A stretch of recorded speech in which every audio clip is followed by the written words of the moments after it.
Assalamualaikum warahmatullahi wabarakatuh. Sahabat Abbas, waktu itu beliau sudah beragama Islam. Waktu 2 Hijriah, kejadian Badar. Tapi beliau tidak bisa untuk hijrah ke Madinah karena berbagai hal.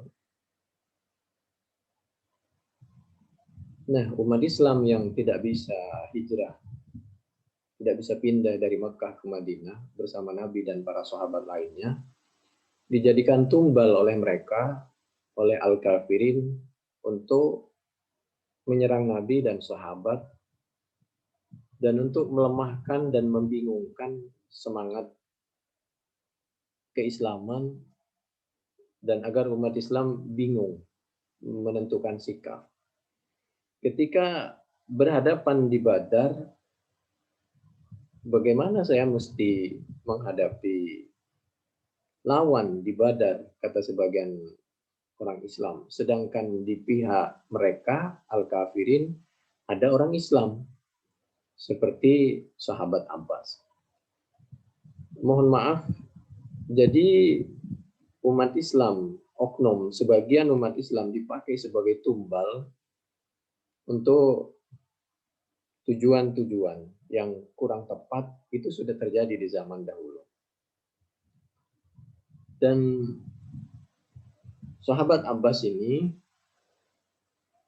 baru bisa hijrah bergabung dengan Nabi Muhammad Shallallahu Alaihi Wasallam ketika 8 Hijriah, setelah Fatih Mekah, setelah selesai kasus Taif.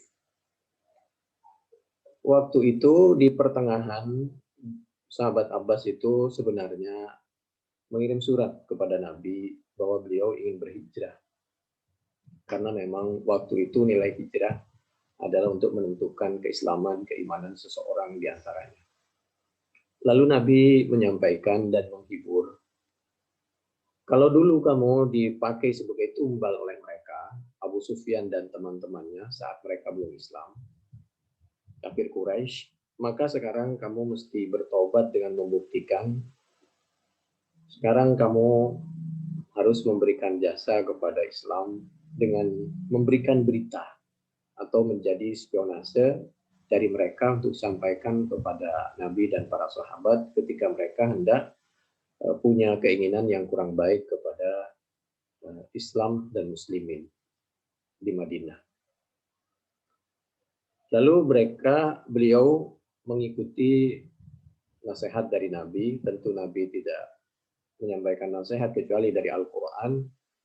Jadi wala tajassasu, yang tidak boleh itu kalau merugikan umat Islam. Tapi kalau menguntungkan umat Islam, maka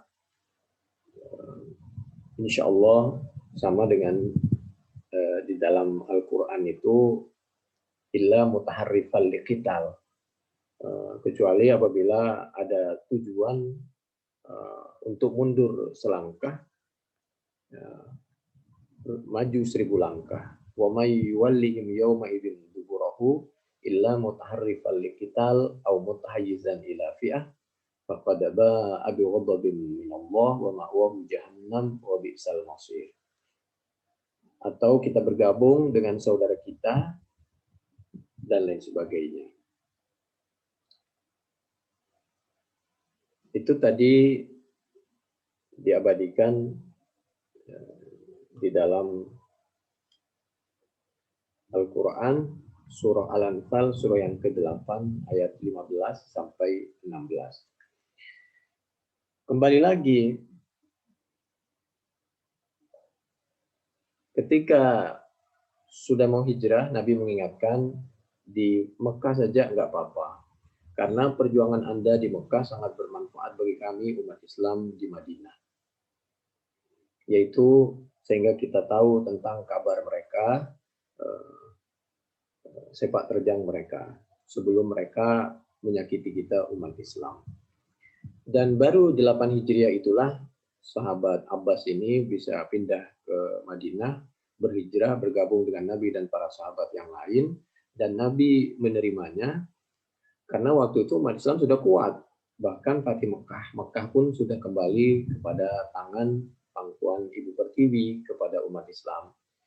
Bayangkan waktu itu karena umat Islam sedikit, tidak punya kekuatan ekonomi, tidak punya kekuasaan, sehingga kota Mekah, tempat turunnya wahyu, tempat Nabi lahir di situ, tapi Nabi justru diusir. Begitulah kalau umat Islam tidak punya kekuatan.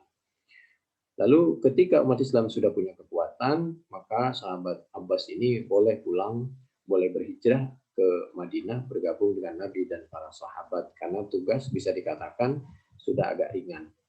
Dan ini penjelasan seperti ini bisa dibuka di dalam hadis Bukhari nomor 5283